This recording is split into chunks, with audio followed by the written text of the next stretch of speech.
Welcome back, Planeswalkers, to another episode of the Hive Mind. My name's Jon, and this is the show where I traverse the multiverse in search of other prominent members of the Magic the Gathering community. This episode is absolutely no different, but before I tell you who is planeswalking in from quite a distance, I might add, I would like to tell you all about cardsphere.com. Cardsphere.com, if you have unwanted paper magic that you have laying around, go to cardsphere.com for all your trading, buying, and selling paper magic needs. Also, if you like cool hats like this or t-shirts or anything like that, go to txcp.store. That's txcp.store. Enter promo code HiveMind. You'll get 15% off all the cool Cardsphere swag. Now, without further ado, I would like to introduce my fellow Planeswalker from Hertfordshire, UK, Mr. Matt from Total MTG. Thank you so much for joining us today. Hey, buddy. How you doing? Good to be here.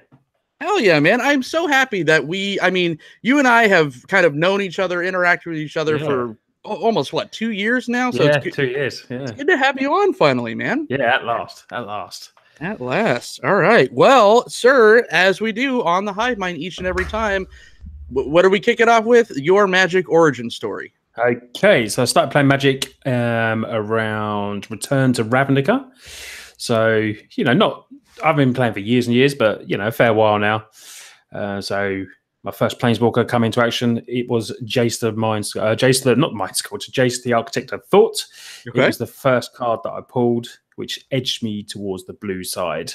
So from there on, I was a blue player. I was actually introduced to the game from where I used to work quite a few years ago now. I used to manage a betting shop, and my deputy manager was a MTG player. And he said, I know a game that you'd like, trying to steer me on a different path to what I was going at the time. And he gave me a deck. I think it was was it one of the old, the starter pack, not starter packs, tool builders kits. Oh, so sure, yeah. Yeah, he gave me one of those tool builders kits. And when we weren't very busy in the shop, we used to play behind the counter. That's how I learned to play. And then sometimes, because obviously the obsession took over, we actually played it with the customers in the shop. And we actually, took bets every now and again, but then we were like, hold on, we just got to have a turn. Come on. So, I'm just doing that. And we played Magic most of the night. So at least none of his bosses, he's still there. So none of his bosses will be watching this. So it wasn't that bad, but yeah, ended up where we had to get a table for ourselves behind the counter, and we ended up playing EDH. So nice. Yeah. How not to do your job properly. That's what it was like. Oh, yeah, that's right. Did they make card builder toolkits for Ravnica, or was that like the M13 one? M13 that was, yeah, M13. So, yeah, that was the first little... He obviously gave me a few cards every now and again. And he was a control player, played Blue-Black Fairies. So, sort of edged me into that sort of, way of playing. And then... cards like Sphinx's Rev come out and everything like Detention Spheres, all the great Esper, Azorus cards that I loved. And that's how I got into it. And then, it wasn't until quite a few years on that I started, YouTube. So, and then started doing that as just a little bit of fun, not taking it serious. Only probably the last couple of years that I've, started doing it properly. And I'll say doing it properly, yeah. You are absolutely doing it properly. Not having a camera phone in front of me and and stuff like that. We've all been there, sir. Well, of course, that's how you start out. That's what you got to do. Yeah. So back to who had the Thragtusk back then? I was always he was a green player as well. So he used to have, when we played Commander, he was always green, white, anything like that. So anything big and beastie, always be like. But I used to try and just counter.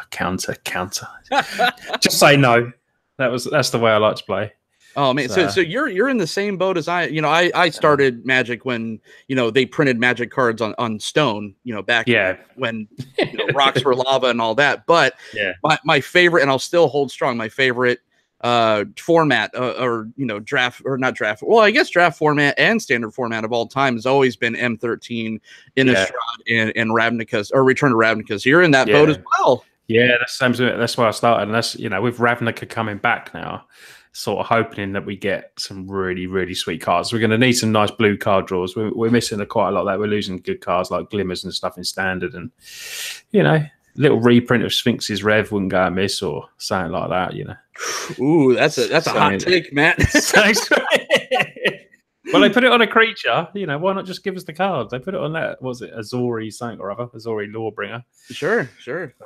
Come on. So when you started, then did you jump kind of right into standard, or did you just kind of go kitchen table standard for a while? Yeah, just playing standard and literally making any decks out of anything. You know, not actually looking at sets until we, started mixing. Obviously, when standard rotated, just mixing loads and loads of different cards in and different ones like that. Just getting to know the game, and then, Lee was a big commander player, so we should just play a bit of 1v1. And then eventually, I went to his local shop and started playing there. Who's your first commander? First commander. That's got me thinking. What was it? I think it was. Who would it have been? The Blue God. Oh God! You know what I mean? Makes things unblockable, lady, right? With the Thassa, right? Thassa, that's it. Yeah. I think that would have been definitely one of my first. That's awesome. And I progressed into Child of Alara in that shop, which took that path. And we used to have quite a few strong competitive players in there. They would literally take the commander seriously. It wasn't very fun sometimes. And so you go there with your fun deck, you get absolutely beat down and lose all your lands and everything like that. So then I thought, right, I've got to get in on this. I made Child of Lara and put 25 Rafts in the deck. I was like, obliteration. Yeah, I'll destroy all your lands. If you want to play that type of game. And, always a great way to make friends, Matt. Yeah, exactly. Yeah, I was like, I've just got to fit in. Yeah, I mean, obviously my cards ain't strong enough, so I need to buy some more stronger ones, as you do. Sure. I think it was a little over a year ago. Matt was involved in it, but Coach and I from Cardsphere, we put on a little thing called the community cup or whatever, and it was not a lot of people saw it, and I don't even think you could see it anymore. But it was a bunch of us kind of went on MTGO, and Coach and I called the games, and I think Matt, you competed. Was that with that Thassa deck? What was I play there? No, I'll tell you what I played. It was a blue creature. It was the one that makes all the tokens. Oh, the sorcery spells guy. Yeah, that's the one. So good. That's my favorite mono blue. I had Mill Effect in the card as well. And I think I played Jordan in it, in the first round. Oxygen. And I just milled him twice. And he's never forgiven me from that day. So. and then I ended up playing one of the pros. I think one of the pros that was in it. Corbin. Kevin, probably Rogue Deck Builder, right? Yeah, no, it was someone Corbin saying. Was it Corbin? Oh, Corbin Hostler. Yeah, and he just beat me in turn 4. So, it's like, what is it? I think he got down Elish Norn or something like that. One of those ones, and just named. It was mono blue, just named blue, and I couldn't play a card. So he was like, "Yeah, thanks. See you later." That was a good time, man. I got a question, and I don't think I've ever asked anyone from the UK this question. Do you have any, or do you still? But probably did you in the beginning have any problems obtaining paper Magic cards? No, not from where I was. No, we've got quite a few good online stores around here, so you could always go on there. They're a little bit more expensive, I will say. But they've got every card, so you have to pay that, to get the card you want. We use eBay, stuff like that. But there's a big, when you go to all the shops, everyone brings trays. There's we've got people playing for years and years and years. And, some people, you see some people's trade file. I remember when I first started and I saw these cards, I was like, Lee, I said, what's all this one? So I had 5 Scrublands, 5 Tigers, 5 this. And I was like, wow. He said, "Now I said, "That's his trade folder." He said, "Yeah, this is obviously a serious legend." I was like, there's me turning up with, Master of Waves and stuff like that. Not really in the category of theirs, if you say so. Sure. But no, eventually you just build up, and my collection now is pretty mental. So I have an extra Sphinx's Rev. How about that Tega, right? Yeah, exactly. Come on, you want to swap. That's it. So now that you're, an old salty dog with Magic, you've been in the game, 7 years since? Yeah, exactly. 7 years since RTO. I know. Jesus, that's mental, isn't it? Jeez, what's your favorite Magic set now? Probably still Return to Ravnica. Probably, just because when I play Modern, I play blue-white control, so I'm still playing with Jace, I'm still playing with Sphinxes, I'm still playing with all those great cards, Detention Spheres, still the same cards that I play with. So probably still my favourite set, to be honest.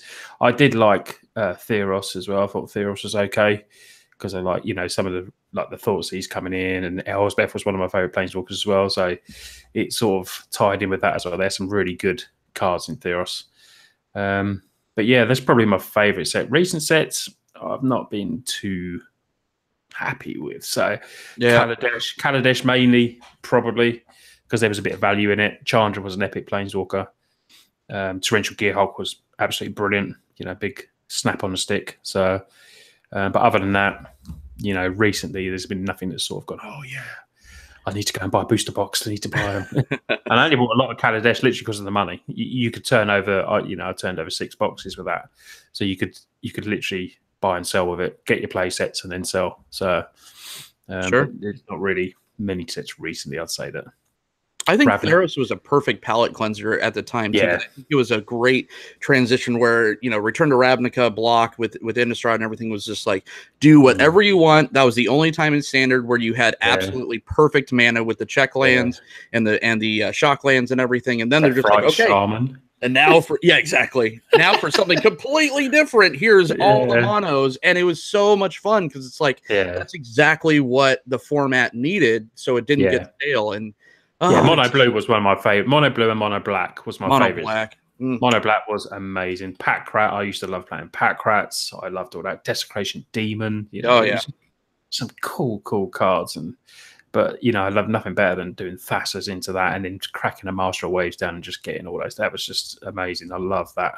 That set was just brilliant. Absolutely brilliant. What a great commander set for that Theros was, because all the the gods were just fantastic. Oh, the gods were brilliant, yeah. And they're still keeping a bit of money now, Irios, and one of my dirtiest EDH decks was the Red God Perfus. God. Perfus. It's just amazing. And it's a cheap deck to make.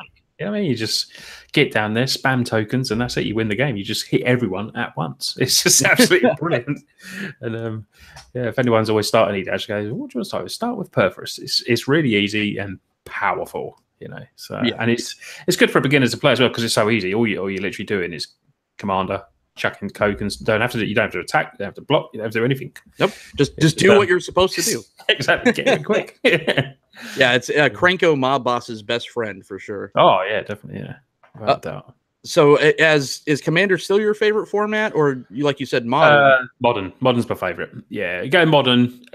Gradually, Commander is pushed up there, but I do prefer 1v1 Commander, just because that's mainly what I play the most. So, me and my friend Sam, who does a bit of stuff on the channel, we always test our decks out.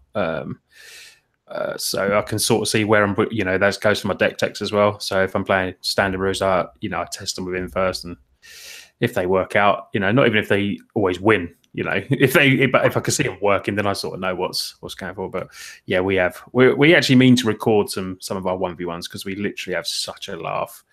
It's just some of the stuff that goes on. It's just hilarious. I need to record it because it's so funny sometimes. And literally, I haven't had much chance to stream on Twitch at all, just with everything else. It's hard fitting in. You know what it's like. Sure. It's hard fitting stuff in.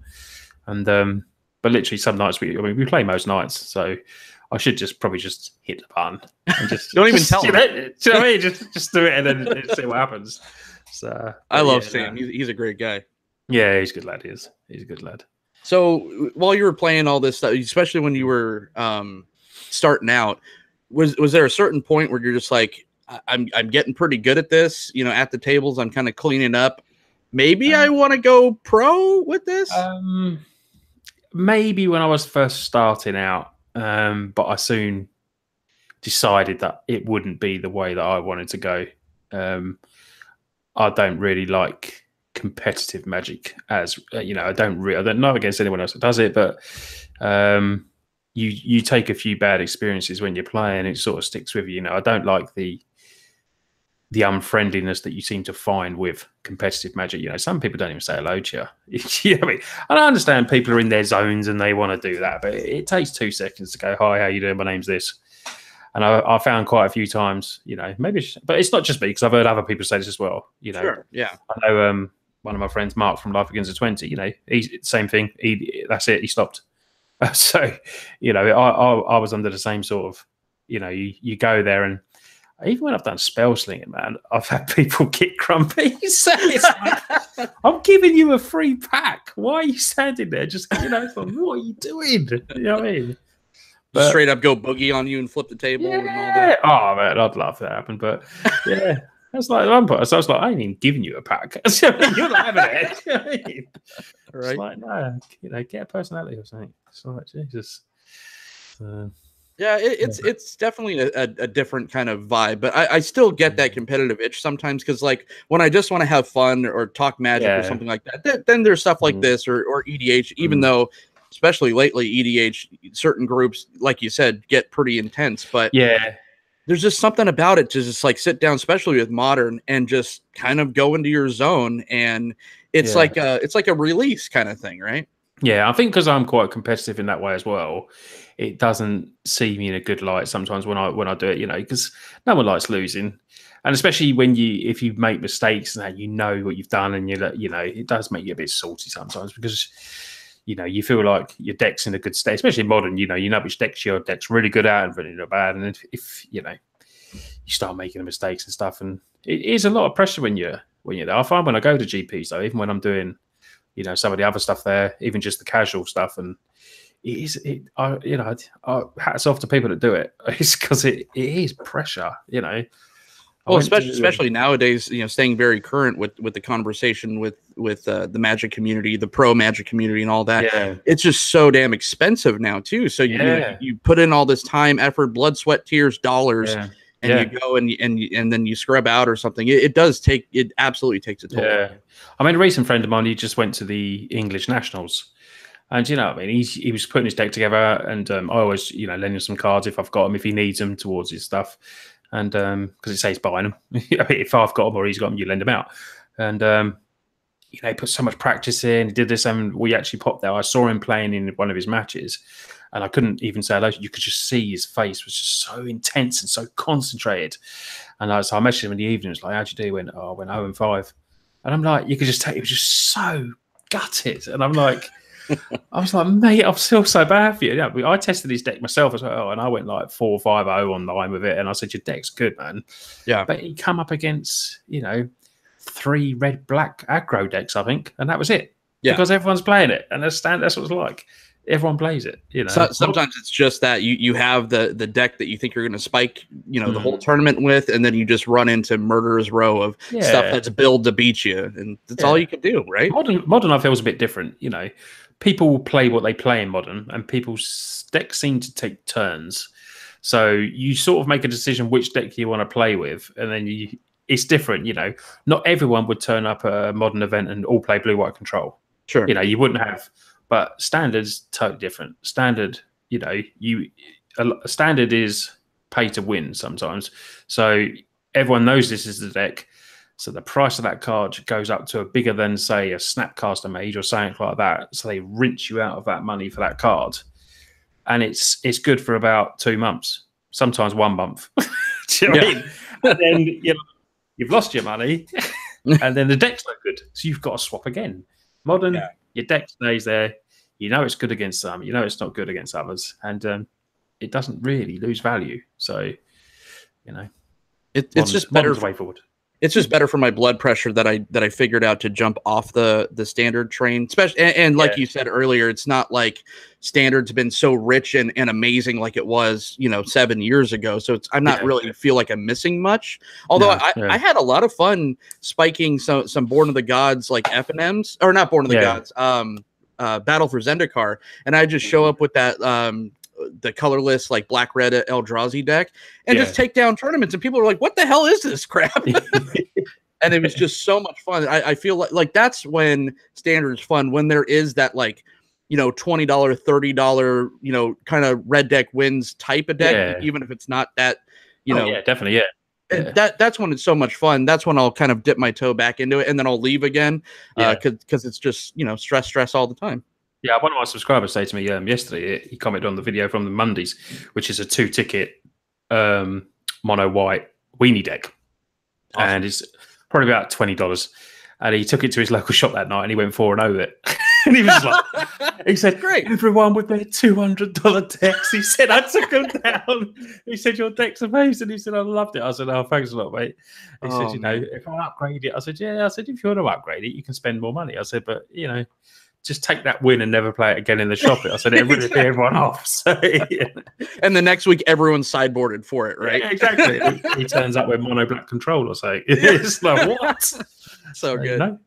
No creatures. Oh man, you can do that to a certain extent with modern too, but like you said, it's more of a, you know, because it's an eternal format, it's more of a stagnant format sometimes. Yeah. But I love to like kind of pop in every once in a while, 8-rack a tournament, and then leave for like 3 weeks. Yeah, exactly. Let the water settle a little bit. Yeah, exactly. It's all angry for the next week, and they will turn up with the sideboards. It's like, where is he? Where is he? It's not here. Oh my god. Yeah. So I mean, like I said at the beginning of the cast, you and I have kind of known each other since I've been like putting videos on. So let's talk about your journey into making content. You know, you said you didn't want to be a pro. You thought about it for a little bit, but what made you want to turn on the camera?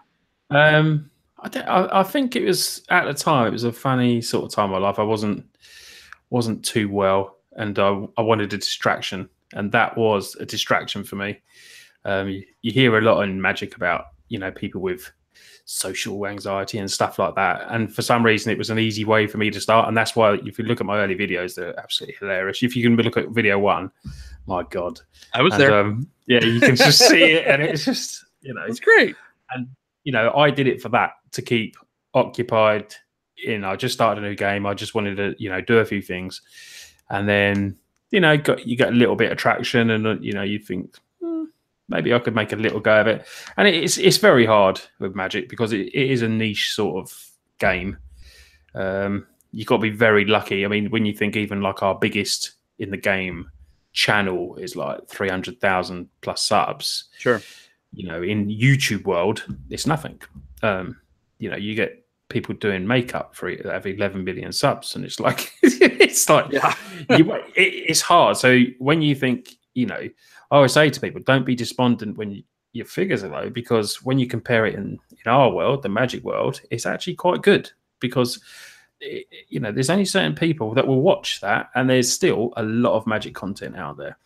So you just got to try and enjoy it, which is what I did. I tried to enjoy it, and I do. You know, my channel is not going to be for everyone, but I just try and put nice content out and stuff that I like to do. I used to just try and do what everyone I thought wanted, which it doesn't really work. You know, you feel more under pressure then, and that's why I sort of changed the way I went.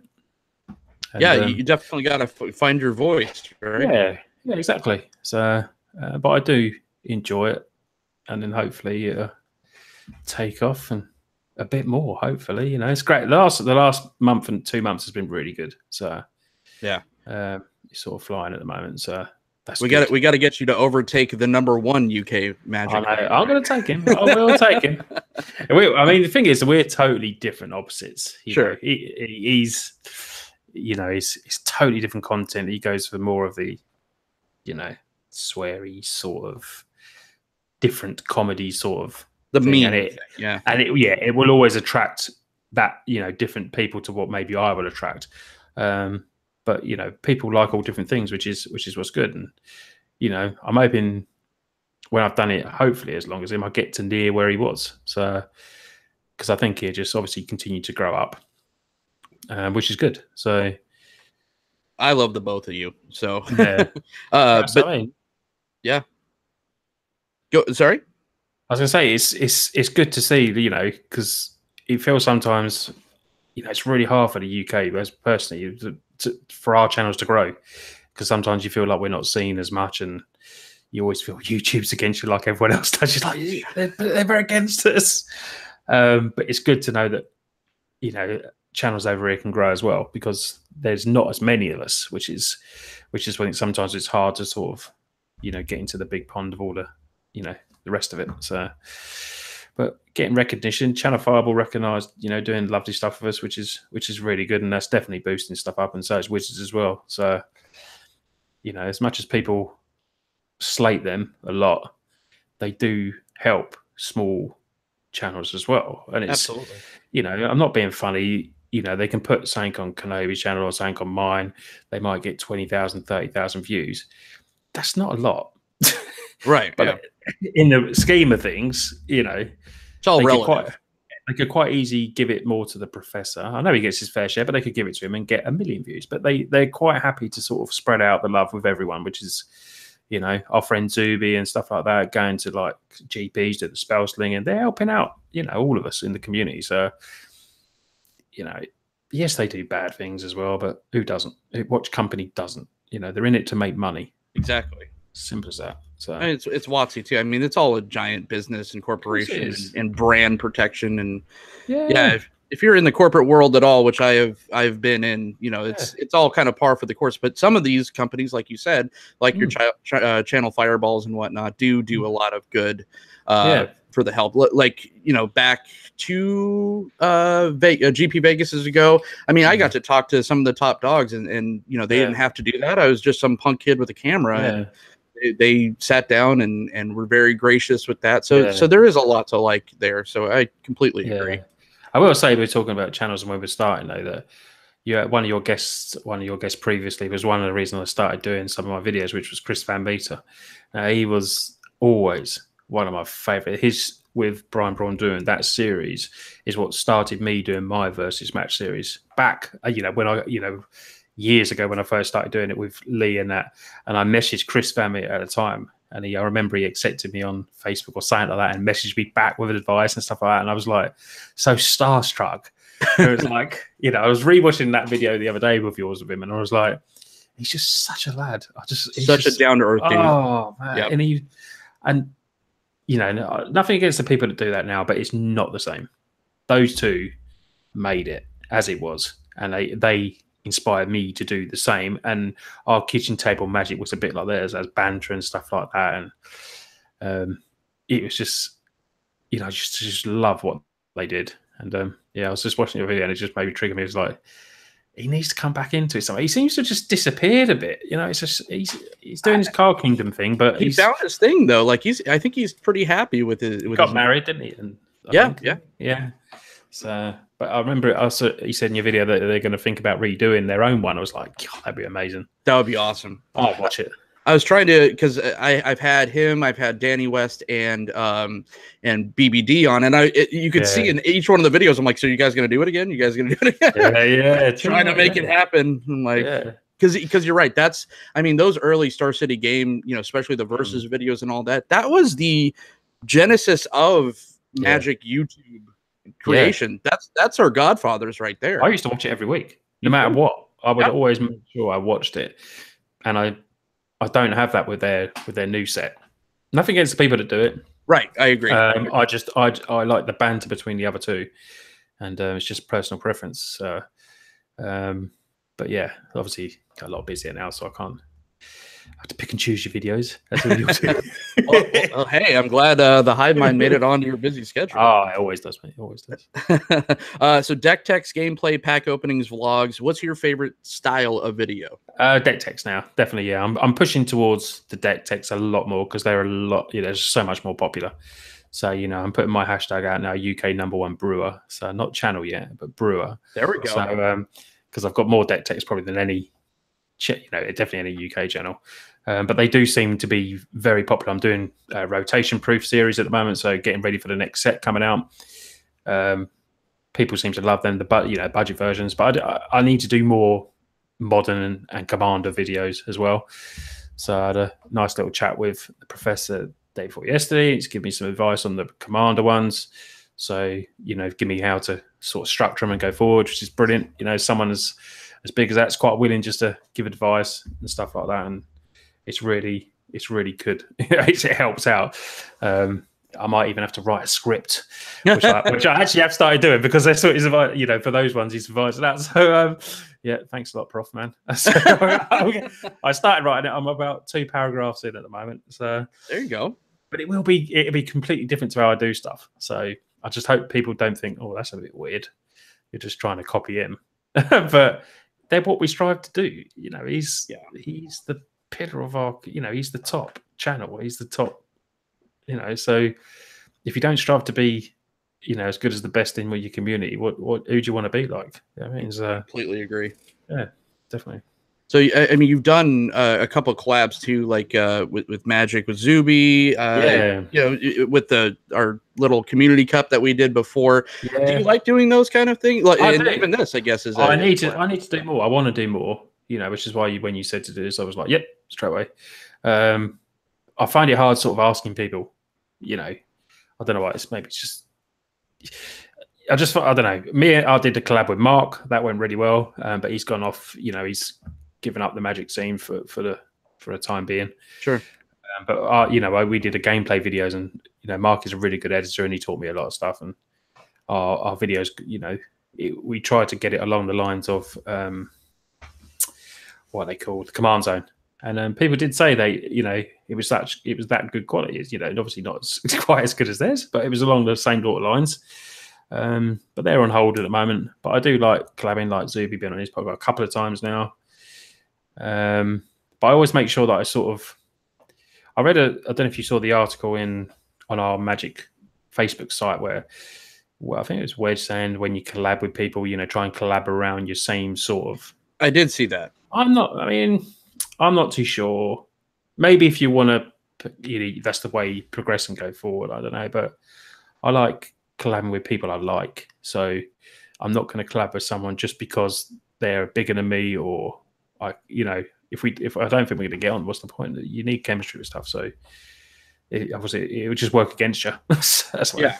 So, but yeah, I'm definitely going to look at more collabs in the future. So. I think that Wedge is obviously a very intelligent, person as far as this whole thing goes. But I was on the other side of that too. It's just like, again, and kind of what you said, like we're all striving to kind of be like the professor because he's at the top. And if you're not trying to be at the top, then why are you even trying? So I always started.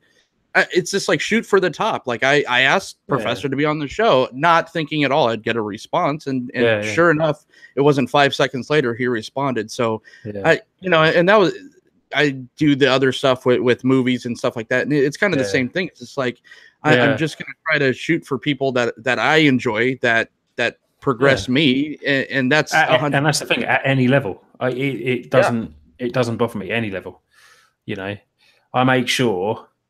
We've got our shout outs on Fridays, and I was in your last 10 episode. I was listening, watching that, and I think I had to watch the rerun of that one and listen to what people said about the shout outs. And I can see that there's both sides where when you're just spamming stuff out, it doesn't look quite as good sometimes. But I put occasional ones out, and I started quite a few months ago just highlighting a couple, which I like to do.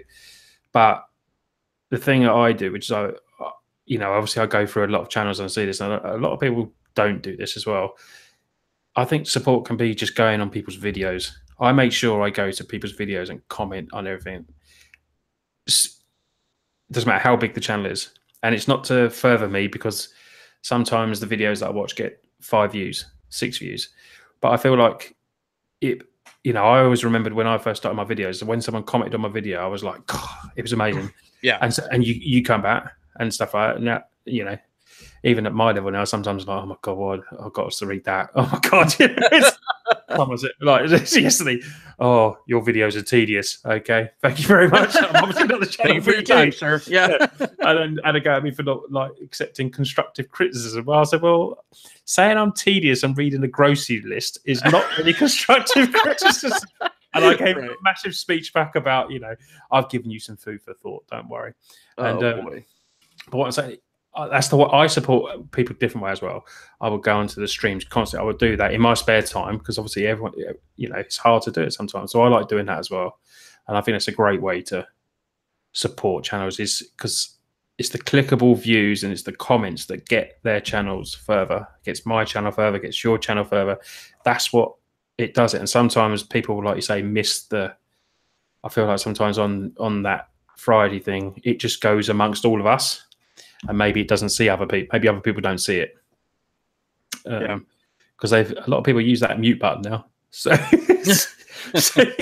and you know, unfortunately, that's what happens. So I have a mean streak in me, so I always like, kind of jumping in. Everyone's like, "Oh, just get rid of that person." I'm like, it's kind of again, like I said earlier, where I like to sit down and have like really crazy intense magic sometimes.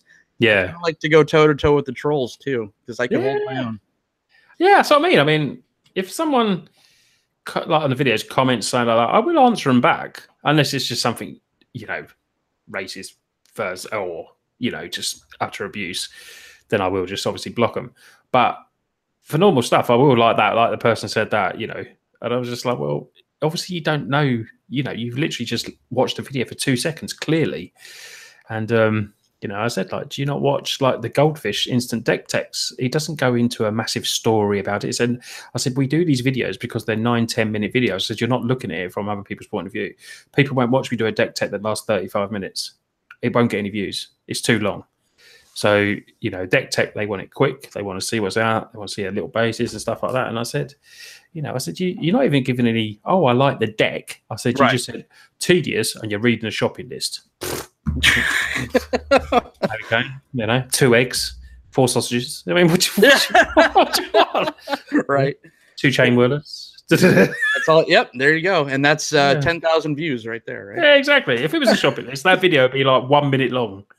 Yeah, 10 minutes long. See, it's so weird because every deck tech that I did that was like, under 5 minutes, it did okay. Yeah. But then when I would really like go into these long, belligerent spiels about, movies and blah, blah, blah, and it would be like a 20-minute video, that one would go over 1,000. So it just depends. If you have the content, you have your, if you find your voice, like I said before, it doesn't matter if you're doing, it's YouTube, right? So people are clicking on the video, yes, to see the content, like the actual deck tech and lists and all that. But they also want to see, they could go anywhere to see that, but they want to see you kind of delivering your own style. And the thing is as well, like, I spend a lot of time on my graphics and stuff like that, and, making it look nice. So it's not literally just a list on a screen kind of thing. It's not, whereas, it's like, it's a 10-minute video. It can take 2, 3, 4 hours to do. It's not just a simple...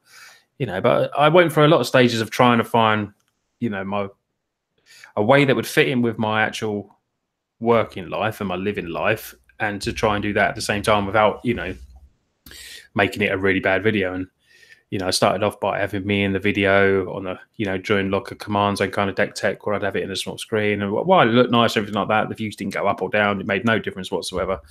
And then, but that took an extra 2 hours to do. So in the end, changed the format. This format works. The videos have been, hitting really well.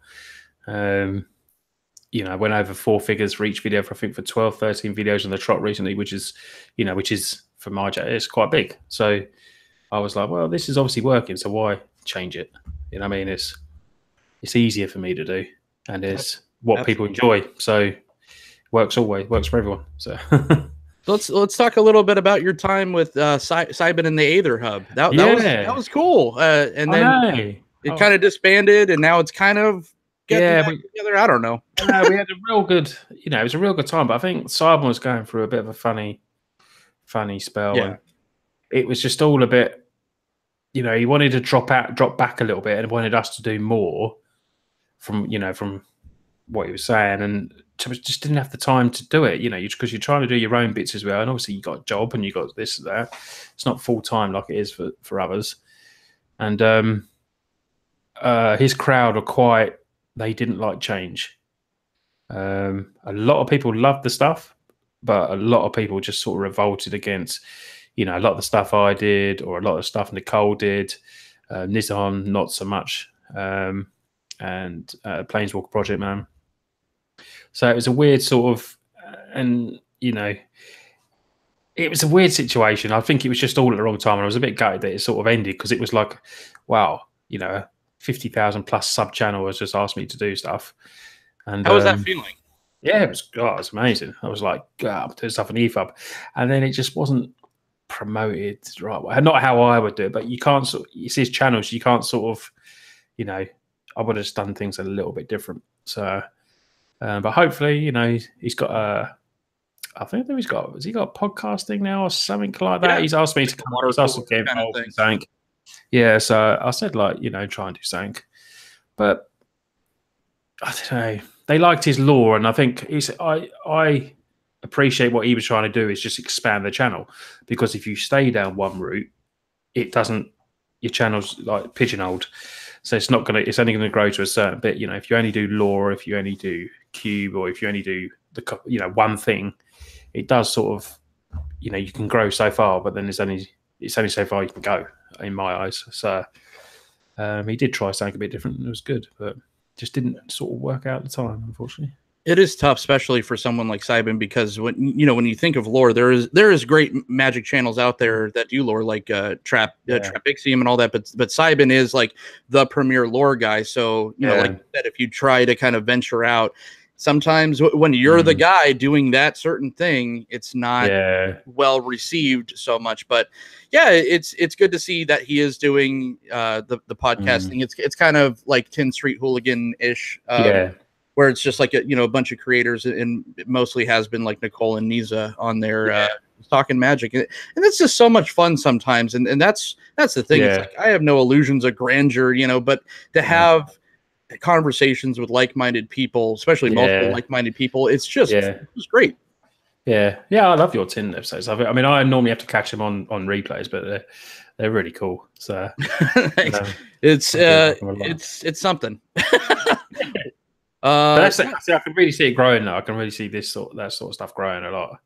I think it just go really well. So fingers crossed, man. Well, I appreciate that, sir. So what other kind of content are you consuming? Doesn't just have to be Magic the Gathering, other YouTubers, but are you consuming any other kind of content as well? I've started a second channel because I do like gaming. So that was my next question. Yeah, I got like FIFA. I play FIFA a lot, so that is one. I love football. FIFA is the game that I'll probably play, probably every day of the week. So the second channel there, unfortunately, I started at a little at the wrong time, so I can't put my full effort into it. But I didn't expect the other channel. I was getting a bit fed up with Magic, so and then all of a sudden I found, it made me happy again. So I think it was at the time where everything on Twitter that you saw, I mean, I nearly deleted my Twitter. Everything was just doing my head in constantly. Oh, yeah. I was just like, I just don't want to make a video. And then I thought, right, I'll start a second channel. And so I did the FIFA because I always wanted to do it. And so I do watch a lot of FIFA streamers, and I get a lot of enjoyment out of that. And just random gaming channels, really. I watch more of it on Twitch, really, than YouTube.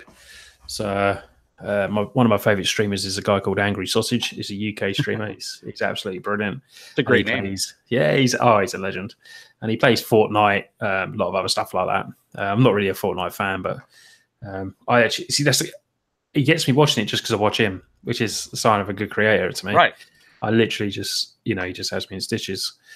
But yeah, that's the sort of other content that I do like, really. It's your second channel's Mashmat Gaming, yeah. Mashmat Gaming. I keep wanting to say MTG. Yeah. It's not. That's the thing. When a couple of people said they listened to the opening of it, they were like, "We expect you to say hi, it's Matt from Total MTG," and you don't. You go, "Hi, it's Matt from Mashmat Gaming." He said it completely throws people off. It's like it is, but it's quite exciting starting saying new.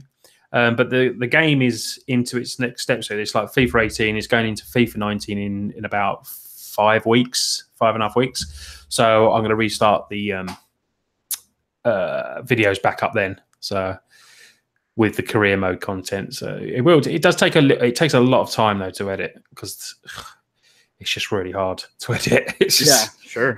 It's not as easy as Magic ones, So it's definitely something that you're going to continue and still definitely try to not streaming it, but FIFA, being a FIFA YouTuber is, I mean, I think competition in Magic is big. That is hideous, but the potential to grow on there is a lot different. There's one FIFA YouTuber that I know that's 18 million subs. Jeez. So you can see, I know. So you can see that with there is a potential to grow. I mean, I'm happy being one of the small fish on 100,000. Right. But yeah. But Oh, no, jeez. I would like to give it more of a go. It's just because it's fun for me. It's no stress. There's no politics. There's nothing like that. There's no one moaning. There's nothing this. You pay 40 quid for the game, and that is it. You know, oh man. That's one of the hot topics right now is the whole, finance of Magic and how much Magic costs. But it's just like that's the thing with video games. You buy it unless you're playing an EA game, which I think FIFA is because everything's DLCs and stuff like that. Where you buy like Star Wars Battlefront, and you're not done buying it until the next one's out because of all the add-ons and whatnot. Yeah. So, but still, it's not Magic where one piece of cardboard is going to be $60. And I know we're digressing a little bit, but yeah, that is the problem, isn't it? It's like, what's the difference between that card and this card, other than a picture and a bit of word text? It's still made out of cardboard, right? So but I understand, it's a game. There's some things that are better than others, It's not on FIFA, so it is pay to win on FIFA as well. That when you go online, it is pay to win. So you have a card. They're called cards on there, but obviously they're played, but they've come up as cards. And you could have this player from Division 3 who all stats are low. So you play him, he's really bad. You pay 1 million coins, you'll get Ronaldo. Sure. So and there will be a difference on the game. It's the same as when you're playing cards. If I counter your spell with, I don't know, dissolve, but I've got counter spell in my hand, which one's better? Right. So I mean, if you all were not aware of that Matt has a second channel, that's Mash Matt Gaming. So go check that out if you're a FIFA or if you just love listening to his voice, because I do too. So I see a really bad player, play football. They always stick me on goal. I can't move. I like beer too much to do anything else. All right, sir. We're actually changing up the game. No Face the D20 this week. I wanted to bring back an oldie but a goodie. We're going to do Gauntlet of Power. Okay. I think the last time we did Gauntlet of Power, I had Tasty Snackies on here. So this is just the we're going to do 8 rapid fire questions. You just give me the first answer that pops into your head. Okay, cool. You ready, man? Let's go for it. All right, here we go. Gauntlet of Power. Number 1, more English breakfast, baked beans and toast or bubble and squeak? Baked beans and toast. All right. Number 2, least favorite holiday now that you're an adult? Ibiza. What is that? That's a place in Spain where you used to go clubbing when you were younger. I couldn't think of nothing worse now, to be honest. Awesome. All right. Not exactly. I thought you were going to be like Easter or something. I'll put a holiday destination. I did holiday. Oh, if you're doing that, it'd be Christmas, definitely. Okay. You're like, yeah, clubbing in Spain. Yeah. Whoa. All right. Number 3, if you had to share a room with 3 other people to go to GP Vegas, who would it be? Chris Van Meter, Brian Braun-Duin, Gabby Sparts. Nice. All right. That seems like a pretty chill room. Yeah, definitely. You're going to get some good play testing in, too. Yeah. All right. Star Wars or MCU? Star Wars. Ooh. Even now? Yeah. Look at you. Sticking by your guns. Sticking by your lightsaber. Number 5. Better Monty Python, Life of Brian or Holy Grail? Holy Grail. My man. Pick a superhero you would want to be a sidekick to. Batman. Nice. So would you want to be like the 6th Robin or something totally else? Just a slightly less Batman. I want to be the slightly less Batman. Yeah. Bat guy, right? The not so Dark Knight. That's what it is. Yeah. That dude. Coffee or tea? Tea. Would you live anywhere other than the UK and where? Yes, Paris. Ah, nice. Sir, you survived the Gauntlet of Power. How do you feel? Thank you very much. Yeah, good. Yeah. I've answered them pretty quick there, Thought my reactions were pretty good. That was fast. And some very do not go clubbing in Spain is what the takeaway from Gauntlet of Power. Definitely. maybe when you're 20 years old. Okay. All right. Not when you're over 40, that's for sure. Right. Matt, any upcoming projects you want to spoil or tease for the group? What have I got coming? I haven't done my second channel really for that one. Magic related, I might be going to my first GP abroad, which is in October. I might be going to GP Lille, so I might be able to get some content stuff over that. Awesome. I've got a new series that I want to do, but I just can't get the time because it's a series that it's going to take quite a bit of while. It's a beginner's guide to deck building. It's something that I wanted to do, like an evergreen sort of series that will last potentially over time a bit more than obviously like deck decks and stuff like that. And I've always asked, people always ask how I build my decks. How do you do it? How do you do it? And that's something that I'd like to do. So whether it's a project that would, I don't think it'd obviously get the views of, deck decks or some stuff like that. But hopefully, it's a project that I'd like to do and sort of try and help out new players to the game and do that. That's what I feel like, might be good going forward. That's awesome. Yeah. Yeah, and in the chat, people are now naming you as Batman's sidekick. Wombat Man or Matt Man are popular. Wombat Man. Awesome, man. Well, thank you so much for finally planeswalking onto the Hive Mind. This is a long time coming, and I'd love to see you again on here. Yeah, maybe we won't leave it as long, definitely. Yeah, maybe a 10th Street guest next time. Who knows? I'd love to do that. Absolutely love to do it. So, yeah. Awesome. Where can everyone find you? So you can find me at Total MTG, everywhere, just Total MTG at YouTube, Twitter, Instagram, Facebook page. And then if you want to do my other site, if you like other things other than Magic, Mashmat Gaming, same everywhere other site as well. So, yep. Perfect. That's me everywhere. That's you everywhere. Thank you so much, sir. Thank you for having me. Oh, of course. Absolutely. I'm so happy to finally have you on here. Yeah, you can find me right here on this very channel. They Said, We Said. Thank you again to cardsphere.com. Go check them out for all your paper magic, buying, selling, trading. Go to txcp.store. Enter promo code HiveMind. Once again, get 15% off all the cool swag, hats, shirts, etc. You can find me on Twitter at OrzovDunn. You could also find me Facebook, Instagram, also on Reddit now, r/OrzovDunn. And thanks again, Matt, for planeswalking in and absolutely. And real quick, next week we're getting the Hive Mind. It's a double back-to-back Hive Mind. So next week, tune in Monday for Spencer Howland from Constructive Criticism Podcast. He will be joining me Monday night for the Hive Mind, and then 10th Street will come back on the 5th. So for Matt, I'm John. We'll see you next time, Planeswalkers in the Multiverse. Cheers, guys.